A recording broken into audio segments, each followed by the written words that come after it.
Bienvenue sur Africa 24 dans cette nouvelle édition du Non-Stop Info. Voici les titres de l'actualité. Comment éradiquer la corruption? Une question qui était au cœur des débats du 31e sommet de l'Union africaine, événement qui s'est achevé ce 2 juillet 2018 en Mauritanie. De nouveaux affrontements ont éclaté au Soudan du Sud, une situation que dénonce par ailleurs l'Union africaine.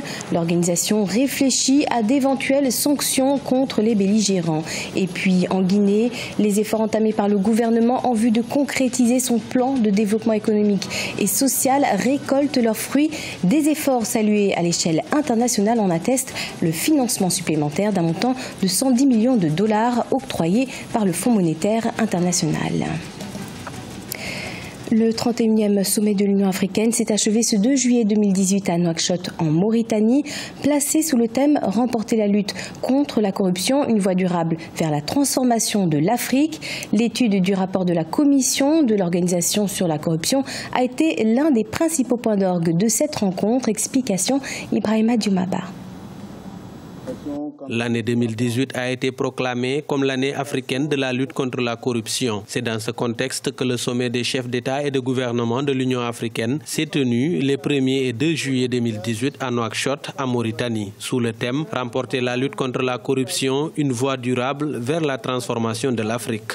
Seulement 10 mois nous séparent du délai de 2020 fixé par les chefs d'État et de gouvernement pour faire taire les armes et débarrasser l'Afrique du fléau des conflits. La réalisation de cet objectif exige des efforts redoublés. Les circonstances et l'intérêt de l'Afrique appellent au dépassement de soi, au compromis et au sens de l'intérêt général. Les questions migratoires, la paix et la sécurité, les crises politiques et les questions économiques, notamment la zone de libre-échange continentale africaine, font partie des sujets abordés à Nouakchott par les dirigeants africains. Pour que ça marche, il faudra que nous essayions de faire une révision de nos systèmes de justice dans nos différents pays et ensuite essayer de le remonter au niveau de l'institution qui nous couvre tous, c'est-à-dire l'Union africaine. Sinon, ce sera une résolution de plus, comme il a été question dans le précédent sommet. Chaque année, l'Afrique perd 148 milliards de dollars à cause de la corruption. Cela représente 25% du produit intérieur brut moyen du continent, selon la Commission économique des Nations Unies pour l'Afrique. Le président Paul Kagame, président en exercice de l'Union africaine, a exhorté les belligérants sud-soudanais à respecter l'accord de paix signé à Khartoum. Parallèlement, lors de ce sommet de l'Union africaine, le Soudan du Sud fut l'un des principaux sujets abordés malgré la signature de l'accord de cessez-le-feu permanent entré en vigueur ce vendredi 28 juin 2018. De nouveaux affrontements violents ont éclaté dans le pays. Face à cette situation, l'instance étudie la possibilité d'appliquer des sanctions. Le point avec Nathalie Mou.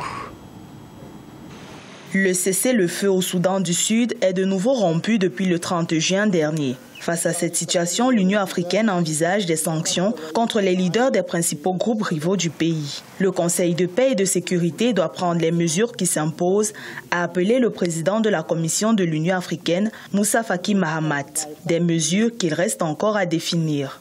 En dehors du déploiement d'une force d'interposition, une force armée d'interposition qui peut servir de force tampon entre les belligérants et aussi de police pour l'application de l'africaine, il sera difficile pour cette institution d'appliquer un régime de sanctions aux contrevenants à l'accord de paix qui vient d'être signé. En marge du 31e sommet de l'Union africaine, une réunion ad hoc sur le Soudan du Sud s'est tenue le 1er juillet. La rencontre entre l'Union africaine et l'autorité intergouvernementale pour le développement a débouché sur la signature d'une feuille de route pour une paix durable au Soudan du Sud. La signature de la feuille de route implique que toutes les dimensions vont être considérées dans la résolution de la crise du conflit au Sud-Soudan, à savoir qu'il ne s'agit pas seulement d'un conflit militaire, mais il s'agit également d'un conflit de nature socio-politique et socio-économique.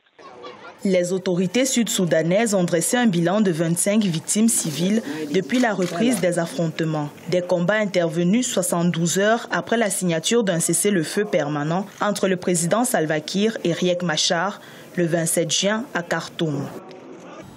En Guinée, la diversification de l'économie est une priorité pour le gouvernement. Un plan de développement économique et social a en effet été lancé en 2016 à ce propos, une stratégie soutenue par le Fonds monétaire international qui a octroyé des financements supplémentaires d'un montant total de 110 millions de dollars au pays. Les précisions, Siamlo Victoria Sedji.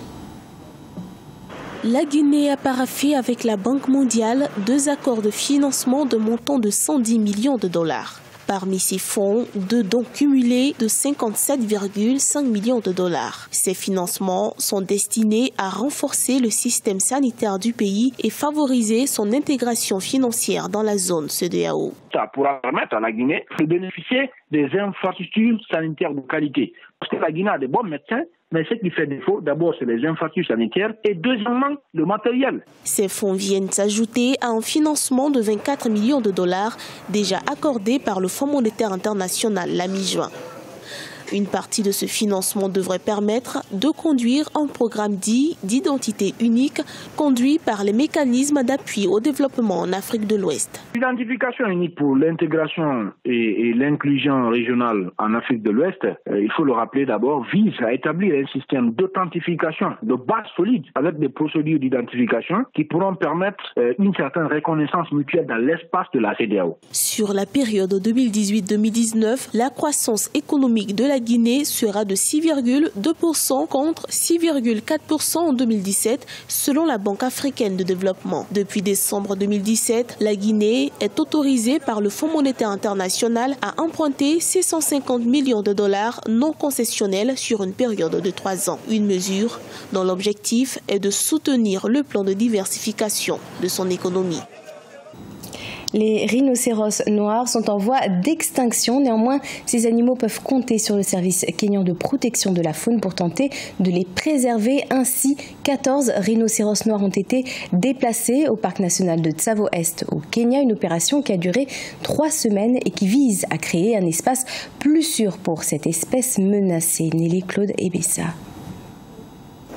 Au Kenya, des agents de protection de la faune ont commencé une opération de réinstallation des rhinocéros noirs en voie d'extinction pour leur créer un habitat plus sûr et plus adéquat. Le rhinocéros noir est une espèce en danger critique alors que le rhinocéros blanc est une espèce quasi menacée. L'agence publique kenyane chargée de la conservation de la nature, Kenya Wildlife Service, déplacera 14 rhinocéros noirs au total, 8 de Nairobi et 6 du parc national du lac Nakuru vers le sanctuaire de rhinocéros du parc national de Tsavo-Est dans le sud-est du pays.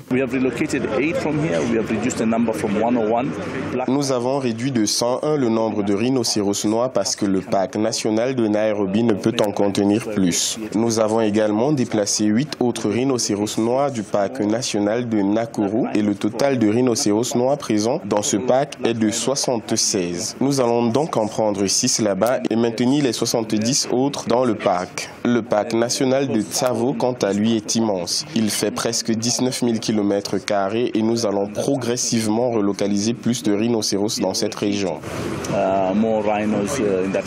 Cette initiative fait partie d'une stratégie de conservation visant à augmenter la population de rhinocéros noirs qui était de 745 à la fin de l'année 2017. Le braconnage a augmenté au cours des dernières années en Afrique subsaharienne où des bandes de criminels bien armés ont tué des éléphants pour leur défense et des rhinocéros pour leurs cornets qui sont souvent expédiés en Asie pour être utilisés dans des ornements et des médicaments. En mai dernier, 3 rhinocéros noirs ont été tués dans le parc national Meru au Kenya.